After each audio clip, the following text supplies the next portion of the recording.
Tako, pa lahko začnemo torej s prvo to sintetično dramo Hlapci. Še enkrat, kot smo že v prejšnjem seminarju povedali, je naslov drame Hlapci seveda ima prenesen pomen. V tem primeru ne govorimo o hlapcih kot o v bistvu posameznikih, ki so čisto na dnu neke družbene strukture in tisti, ki bi recimo morali, ne vem, torej bi, ne vem, zasužnjeni, delati recimo na poljih, karkoli, ampak to so hlapci v smislu torej mentalne, moralne strani. To so pač, tako kot pravi Cankar, torej duhovno otopeli ljudje. To so ljudje, ki nimajo svoje morale, ki nimajo svoje vesti, nimajo svoje prepričanja in se pač samo obračajo po vetru in so na tisti strani, ki je trenutno vladajoča, zato da bi pač od tega imela kar se da največje koristi.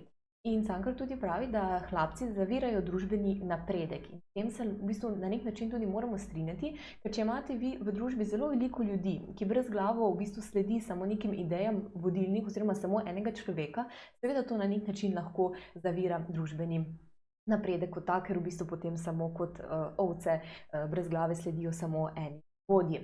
In če pogledamo zdaj torej motive in teme v drami Hlapci. Zdaj še preden se lotimo te razčlenitve, ponovimo malo te literarne pojme. Zdaj, kaj je motiv? Motiv si lahko predstavljamo kot neko enostavno motivacijo, ki je takrat pisatelja oziroma konkretno Cankarja gnala k temu, da posamezno dramo napiše. Medtem ko in motivov je ponavadi v kakšnekoli literarnem delu več, medtem ko če govorimo o temi, tema pa v bistvu odgovori na vprašanje, o čem, kaj se v bistvu dogaja, kaj tematizira. In tem je ponavadi, mislim, je vedno manj kot motivov, mogoče ena ali dve. Zagotovo je vodilni motiv v drami Hlapci, torej motiv hlapca, ki se pojavlja tudi v vseh ostalih Cankarjevih dramah, in kot že rečeno, je hlapec človek brez identitete, ki je zelo vodljiv, ki ga je v bistvu zelo lahko prepričati. In Cankar tudi v tej drami nekako nakaže, da je slovensko hlapčevstvo izvira iz obdobja protireformacije. Ko vidimo dejansko, da tam Jerman prebira, se pravi, te spise iz časa protireformacije, in prav temu podatku so potem kasnejši literarni zgodovinarji zelo učitali pač Cankarju ta podatek, ker ni zanesljiv. Namreč v času protireformacije ljudi, ki so bili proti, se pravi, proti reformaciji niso na kakršnikoli način, ne vem, pobijali ali jih zaničevali, ampak so samo v tistem času pač tiste, ki niso bili nekako v skladu oziroma ki niso imeli nazore enake tistim, recimo škofa Tomaža Hrena, so se pač mogli izseliti oziroma so bili izgnani. Medtem ko, da bi prišlo do nekega pač zdaj pobijanja, pa v bistvu temu ni bilo tako. Se pravi, slovensko hlapčevstvo sicer naj bi imelo torej neke izvore v protireformaciji, ampak znanstveno to Cankarju zelo učitajo. Motiv hlapca se pojavlja, kot rečeno, v vseh Cankarjevih, večinoma v vseh Cankarjevih delih, med katerimi zelo izstopa novela o človeku, ki je prepričanje. Na kratko, novela govori o Jobu Mrmolji, ki se je nekega jutra pač zbudil in ugotovil, da pač sploh nima prepričanja in ga je potem iskal na vseh možnih mestih in na koncu ugotovil, da je mogoče prepričanja ni našel, in kot Cankar nekako zaključi in tudi večkrat citira, da je mogoče bolje dan danes živeti brez prepričanja in se pač na nek način obračati po vetru. In Cankar ta motiv hlapca razširi na vse Slovence in s tem, ko Jerman na tistem zborovanju torej reče vsem tistim prisotnim: za hlapce rojeni, za hlapce vzgojeni, ustvarjeni za hlapčevanje, s tem Cankar nekako torej ta motiv hlapca nekako razblini nad v bistvu Slovence na splošno.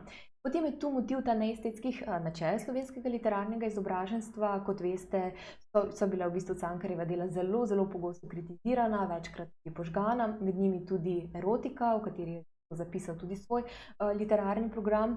In Cankar v bistvu govori o tem, da je bila v tistem času, torej na prehodu iz 19. v 20. stoletje, sploh ob zmagi te klerikalne stranke, dovoljena oziroma zaželena moralistična poezija. Torej je bila tista, kjer v bistvu je nekako posebljala te krščanske nauke, kako je treba živeti, kako biti čim bolj pobožen, medtem ko neka subjektivna poezija ali pa subjektivna literatura, ki bi nakazovala na dejanske družbene razmere oziroma pokazala na tiste, kaj v bistvu, ki delajo narobe, taka pa seveda ni bila zaželena. In ta motiv je recimo zelo prisoten tam, ko ob zmagi klerikalne stranke nad učitelju kaže, da morajo vso knjižnico torej izprazniti in pustiti samo tiste torej duhovne, nabožne knjige oziroma duhovno nabožno literaturo za vse ljudi.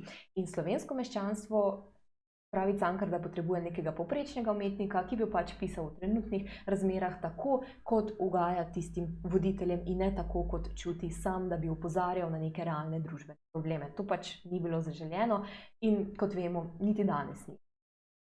Potem pa sta tukaj še dve temi, torej najprej tema te nemoralnosti in pa nasilja.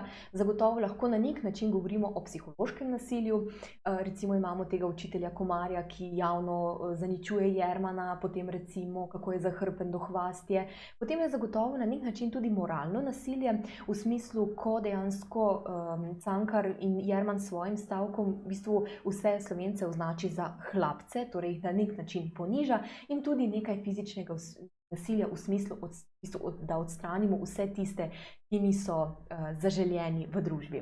In potem še tema greha, krivde in opravičanja, ki se kaže predvsem v tem sklepnem 5. dejanju, ko se Jerman enostavno odloči, da pač to, da posameznik stoji proti družbi, ni dobro, niti se enostavno ne izplača, to se pozna tudi na njegovem zdravju, zato se na koncu pač odloči, da svoje poslanstvo poda naprej in se torej sam odloči za novo življenje, sprejme to v bistvu Boga, vidi, da je pač Bog usmiljen in nenazadnje se zelo čuti krivega za smrt svoje matere in vse.